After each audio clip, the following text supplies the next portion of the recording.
Welcome to the deep dive. Today, we're going to tackle something that's, well, really important and changing fast. Cybersecurity rules and initiatives. We're looking across the EU, the UK, and the US. Yeah, and you might think, oh, that's just for the tech folks, but honestly, these changes, they're going to affect everyone, the devices we use, the services we rely on. Absolutely. And our jumping off point for this is an article called Cybersecurity by Kaijo Tuominen. We'll use the ideas in there as a base, but also bring in some other research to get the full picture. Right, I'll be digging into the EU's NIS2 directive specifically, And the UK National Cyber Strategy 2022. plus the US Cyber Trust Mark program. These are pretty big shifts in how cybersecurity is being handled. It really feels like cybersecurity is moving from the server room to, well, everywhere. It's just woven into daily life now. Couldn't agree more. It's fundamental to how our societies and economies work. These new regulations kind of reflect that growing understanding. Okay, so let's dive right in. NIS2 in the EU. Kaijo Tuominen's article mentions this builds on the original NIS directive from, 2016? That's right. But NIS2 is a significant step up. The main driver is really the increasing sophistication of cyber threats and, frankly, the potential impact they can have now. So things got more serious, the rules had to follow. Exactly. And one key thing is the scope. NIS2 covers way more sectors. It's not just the traditional critical infrastructure anymore. Think healthcare, digital services. Okay, so like hospitals, online marketplaces, that kind of thing. Precisely. A cyber attack on a hospital network or a major online platform can be devastating.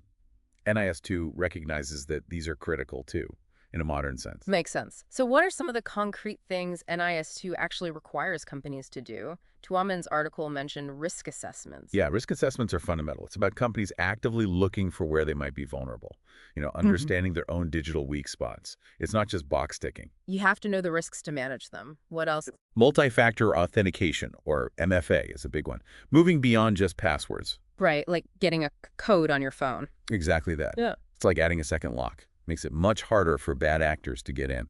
It's considered a pretty basic but crucial step now. Okay, and what about the human element? People are often the weak link, aren't they? NIS2 definitely puts emphasis on security procedures for employees, training them to spot phishing emails, handle sensitive data properly. It's about building a security-aware culture. That makes sense. And supply chain security, that keeps popping up everywhere. It's huge. NIS2 has specific requirements here, as Tuominen notes. We've seen so many attacks where hackers get into a big company by first targeting a smaller, maybe less secure supplier. Right, that whole weakest link idea. Yeah, so organizations need to be looking at the security of their partners, their vendors, the whole chain. Okay, and what about when things do go wrong? Incident management. Yes, robust incident management is mandated. And this includes, crucially, a 24-hour notification requirement for significant cyber incidents. 24 hours, that's fast. It is. The idea is to enable a rapid, coordinated response across the EU. And alongside that, you need solid business recovery plans. Basically, how do you get back up and running quickly after an attack? Like having a digital fire escape plan. That's a good way to put it. Minimize the disruption. Now, the deadline. Kaijo Tuominen's article, and I think Computer Weekly too, mentioned October 17th, 2024. That's really not far off. It's coming up very quickly, and the stakes are definitely higher with NIS2. There are stricter reporting rules and, well, potentially significant penalties for companies that don't comply. So, real teeth behind these regulations. Definitely. The article also brought up cybersecurity trust marks. How do they fit in? That's an interesting idea. These trust marks could act as a kind of visual signal, maybe? Yeah. A way for a company to show, hey, we meet certain security standards, potentially ones aligned with NIS2. Like a seal of approval for cybersecurity. Sort of, yeah. Yeah. The thinking is it could build confidence with customers and business partners. We touched on the expanded scope earlier, healthcare, digital services. What other kinds of sectors are now covered by NIS2? Oh, it's quite broad now. We're talking energy, transport, banking, financial markets, digital infrastructure itself, public administration. It really casts a much wider net than the original NIS. Sounds like a huge effort to secure the EU's whole digital backbone. Now, something else came up, interpreting state-of-the-art cybersecurity measures. That sounds potentially tricky. It does, because state-of-the-art isn't fixed, right? Technology moves on. Hmm. Some analysis, like from Darktrace, suggests it implies things like continuous monitoring, looking for anomalies, maybe even automated responses to threats. So not just setting up a firewall and forgetting about it. Exactly. It needs to be a dynamic, ongoing process that adapts to new threats as they emerge. Proactive resilience. Okay. And there was also mention of specific articles 20 and 21 focusing on governance and risk management, again hitting on supply chains. Yes. Those articles really drive home that cybersecurity isn't just an IT problem. It has to be part of the company's overall governance, with clear responsibility at the top. Yeah. And, yeah, the supply chain aspect keeps getting reinforced. It shows how interconnected everything is. Absolutely. And ultimately, the big goal of NIS2 is to harmonize these standards across the entire EU to create a consistently high level of cybersecurity. Which must be a massive undertaking, but probably necessary. Very necessary for a truly resilient digital single market. Okay, that gives us a good handle on NIS2. Let's pivot now. Across the channel to the UK, their National Cyber Strategy 2022. Kaio Tuominen's article positions this as their plan for, well, navigating cyberspace. Right. And the big picture goal for the UK is to establish itself as a, quote, leading responsible and democratic cyber power.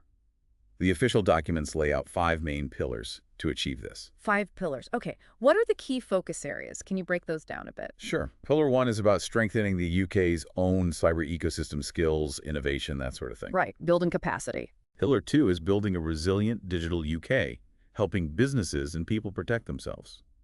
Pillar 3 is about leading in key cyber technologies. So tech leadership. 4 is about advancing UK global leadership and influence in cyber matters. And 5, which is quite proactive, is about detecting, disrupting, and deterring adversaries. That 5th one sounds quite direct, actively going after the threats. It is. It involves detecting and investigating threats, sharing intelligence, but also taking measures to deter attackers and disrupt their operations. It signals that attacks won't be tolerated. And protecting digital services, citizen data, those are core goals too, right? Absolutely fundamental. Creating a secure online space where businesses can operate safely and people feel their data is protected. It involves promoting best practices, public awareness campaigns, the works. It seems like a comprehensive strategy. How does it, mesh with what the EU is doing with NIS2, especially now the UK isn't in the EU? That's a key question. Despite Brexit, there's a recognized need for alignment. Cyber threats don't care about borders.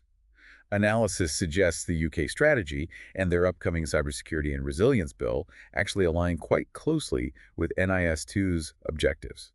International cooperation is stressed. Okay, so practical alignment makes sense. And UK companies operating in the EU, they still need to worry about NIS2, presumably. Oh, absolutely. If a UK business offers services in the EU market or has a presence there and falls under NIS2's scope, they have to comply. Simple as that. They need to meet the security requirements, the reporting deadlines, everything. So even with their own strategy, many UK firms need to be NIS2 ready. There was even a suggestion I saw that NIS2 might become a sort of global benchmark, like GDPR did for data privacy. That's a really interesting comparison, and it's possible. Given the size of the EU market, major regulations like NIS2 often do have a ripple effect, influencing standards worldwide. Okay, let's hop across the pond now. The U.S. Cybertrust Mark program. Kaijo Tuominen's article flags this as an FCC initiative for, everyday smart devices. Exactly. Think about all that connected stuff in our homes now. Smart fridges, TVs, thermostats, fitness trackers, the Internet of Things, or IoT. This program is aimed squarely at the security issues with those devices. Which often feel a bit like the Wild West, security-wise. That's a fair description sometimes. So the goal here is to give consumers better information. A product with the U.S. Cybertrust Mark logo would signal that it meets certain baseline security standards. Ah, like an Energy Star rating, but for cyber safety on your microwave or thermostat? Pretty much, yeah. Empowering consumers to choose more secure products, making security a selling point, hopefully. And manufacturers are getting on board. It seems so.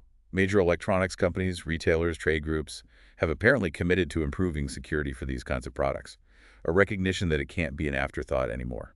Good to hear. How does this U.S. program fit with the EU and UK efforts we've discussed? Is it just separate, or...? It's seen as complementary.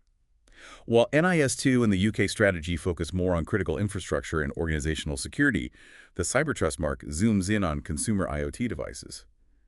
It tackles a different but very important piece of the overall cybersecurity puzzle. So different angles, but all pushing towards better security overall. Exactly. Raising the bar across the board, building more trust in the digital world we all live in. It really does feel like a global effort, tackling things at different levels, critical infrastructure, national strategy, consumer gadgets.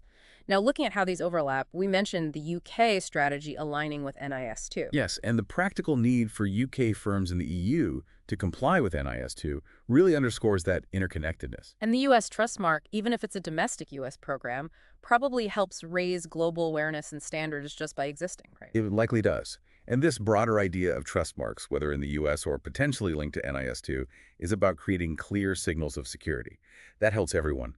Consumers, businesses choosing partners, it fosters assurance. Okay, so we've got these big regulations, especially NIS2 with that looming deadline. What practical steps should organizations be taking, like right now? Well, based on the analysis, job one is really understanding your own situation, Right. doing those thorough risk assessments. Where are we vulnerable? Know thyself, cyber style. Right. Then implementing strong foundational security, like that multi-factor authentication we talked about. Getting solid incident response and recovery plans in place is crucial too. And don't forget the supply chain. Assessing vendor security is vital. It sounds like a lot to get on top of. It can be. It requires a holistic approach. And things like zero trust strategies can help meet these higher standards. Zero trust. Can you explain that simply? Think of it as never trust, always verify. Instead of assuming anything already inside your network is safe, you require strict verification for every user, every device, every time they try to access something. It limits potential damage if an attacker does get in. Like having security checkpoints inside the building, not just at the front door. That's a great analogy. And what about tools like virtual data rooms? How do they help with NIS2? They can be really useful for business continuity. They provide a secure space to store and share critical data. So if your main systems are hit, you can still operate securely. They also help meet requirements around secure data handling and backup. Okay, lots of angles to consider. It really brings us back to that question Kaijo Tuomanen posed. Are you or your company ready for it? And it sounds like readiness is more than just tech. Oh, definitely. It's tech, yes, but it's also policies, procedures, employee training, leadership buy-in, and a mindset of continuous vigilance and adaptation. So it's an ongoing commitment. Well, this has been really illuminating. We've covered a lot of ground: the EU's ambitious NIS2 directive, the UK's strategic approach with its national cyber strategy, and the US focusing on consumer device security with the cyber trust mark. And the common thread through all of them is this clear, growing recognition globally that cybersecurity is absolutely critical in today's world. It's not optional anymore. So as we wrap up, maybe a final thought for our listeners. Think about how these different initiatives from different parts of the world are actually interconnected. They're all aiming, in their own way, to build a more secure digital future. Yeah, and consider the role of international collaboration in all this. Yeah. Because cyber threats certainly don't stop at borders. Building a truly resilient global cyber ecosystem, that's going to take ongoing cooperation. A complex challenge, for sure, but one that definitely needs our attention. Thanks for tuning into The Deep Dive.